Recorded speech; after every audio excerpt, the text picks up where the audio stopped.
हाँ बच्चों, हेलो, सुप्रभात। कोरोना वायरस के चलते आप सब घर पे रहिए।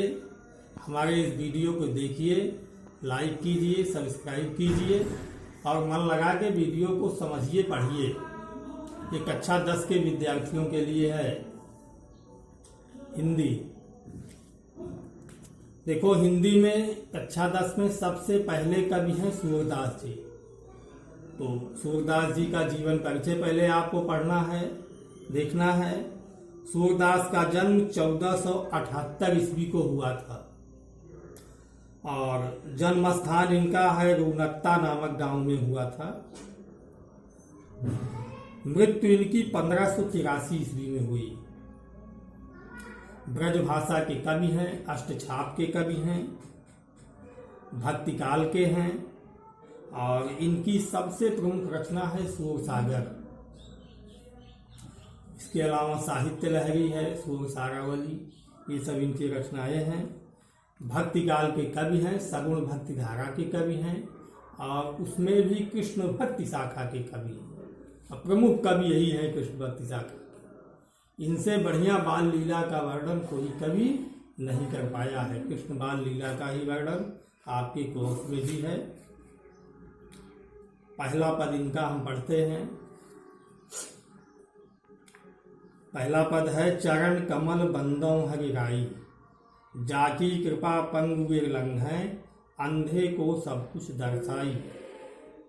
बहिरो सुने गूंग पुनि बोले, रंग चले सिर छत्र धराई।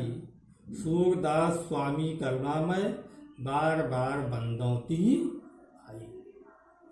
संदर्भ आपको पता है। सबसे पहले पाठ का इस सवैया का संदर्भ लिखना है आपको।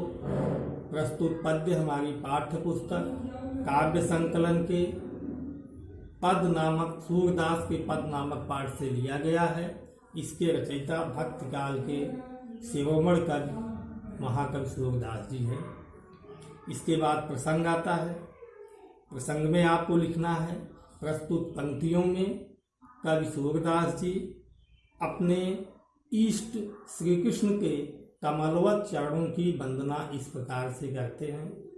उसके बाद आपको व्याख्या लिखना है। व्याख्या में देखिए आप, चरण कमल बंदो हरि राई। चरण माने पैर होता है, कमल माने कमल के समान कोमल पैर, बंदो माने वंदना करता हूँ, हरि माने ईश्वर की। कह रहे हैं, मैं अपने ईश्वर के कमलवत चरणों की वंदना करता हूँ। उस कमलवत चरणों की क्या कृपा है, क्या गुण है उसमें। जाकी कृपा पंग गिर लंघ है, जिसकी कृपा से लंगड़ा व्यक्ति भी बड़े बड़े पहाड़ को लांघ सकता है, पार कर सकता है। अंधे को सब कुछ दर्शाई, और जो अंधा व्यक्ति होता है, अगर कृष्ण की कृपा उसके ऊपर हो गई तो उसको सब कुछ दिखाई देने लगता है। बहिरो सुने गूंग पुनि बोले। जो बधिर व्यक्ति होता है उसको कान से सुनाई पड़ने लगता है। गूंग पुनि बोले, और गूंगे व्यक्ति बोलने लगते हैं। रंग चले से छत्र धराई, और जो गरीब व्यक्ति होता है, कंगाल व्यक्ति होता है, दरिद्र भी व्यक्ति होता है, वो राजा के समान सिर पर छत्र धारण करके चलने लगता है। अर्थात उस कमलवत चरणों की कृष्ण वंदना जो सूरदास जी हैं, कृष्ण के उन कमलवत चरणों की वंदना करते हैं जिनकी कृपा ऐसी है कि गूंगा व्यक्ति बोलने लगता है, अंधे को सब कुछ दिखाई देने लगता है, लंगड़ा व्यक्ति चलने लगता है, दरिद्र व्यक्ति राजा बन जाता है। अंत में सूरदास जी लिखते हैं कि सूरदास स्वामी करुणामय, बार बार बंदों की भाई। सूरदास जी कह रहे हैं कि ऐसे करुणामय स्वामी, ऐसे दयावान स्वामी की मैं बार बार उनके कमलवत चरणों की वंदना करता हूँ। समझ में आ गया होगा आप लोगों को। और ये है पद का पहला दोहा। दूसरा देखिए आप लोग, अविगत गति कछु कहत न आवे, ज्यों गूंगे मीठे फल को रस अंतर्गत ही भावै, परम स्वाद सबहि सुनिरंतर अमित तोष उपजावै। मन वाणी को अगम अगोचर सो जाने जो पावै, रूप रेख गुण जात जुगत बिन निरालंब कित धावै। सब विधि अगम विचारह ताते, सूर सगुन पद गावै। संदर्भ वही रहेगा। प्रसंग देखो, इसमें सूरदास जी निर्गुण और सगुण दो ब्रह्म होते हैं। निर्गुण और सगुण की उपासना की जाती है। सगुण का स्वरूप होता है, निर्गुण का कोई स्वरूप नहीं होता। निर्गुण की उपासना में क्या क्या कठिनाइयां आती हैं, इसका वर्णन महाकवि सूरदास ने इस श्लोक में किया। कह रहे हैं अभिगत गति कछु कहत न आवे। अभिगत माने जो हमको ज्ञात ही नहीं है।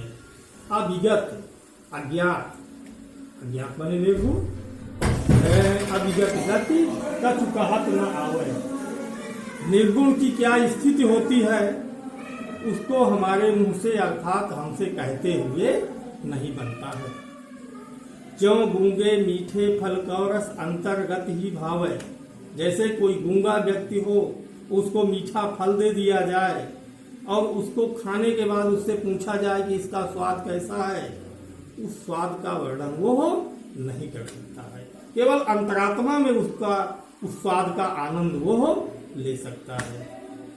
तो वही स्थिति निर्गुण की होती है, जिसके विषय में हम जानते ही नहीं हैं। अगली लाइन है परम स्वाद सबहि सुनिरंतर अमित तोष उपजावै। जैसे ब्रह्म को हम जानते हैं ना, लेकिन वो हमारे अंदर ही अंतरात्मा में ही उसका ध्यान कर हम करेंगे और अंतरात्मा में ही उसका हम आनंद ले सकते हैं। उस ब्रह्म को हम अपनी अंतरात्मा से पा सकते हैं, लेकिन किसी के सामने उसके स्वरूप का वर्णन हम नहीं कर सकते हैं। मन वाणी को अगम अगोचर सो जाने जो पावे। तो दास जी कह रहे हैं कि ब्रह्म को पाने के लिए, निर्गुण ब्रह्म को प्राप्त करने के लिए अपने मन को, अपनी वाणी को अपने नियंत्रण में करना पड़ता है। अगम अगोचर यह बहुत ही अगम है, बहुत ही दुर्गम है। सो जाने जो पावे, वही इनको जान सकता है। वही जो अपने मन और वाणी को अपने बस में करेगा, वही निर्गुण ब्रह्म को प्राप्त कर सकता है, वही जान सकता है, वही उनको प्राप्त कर सकता है। रूप रेख गुण जात जुगुत बिन निरालंब की धावै।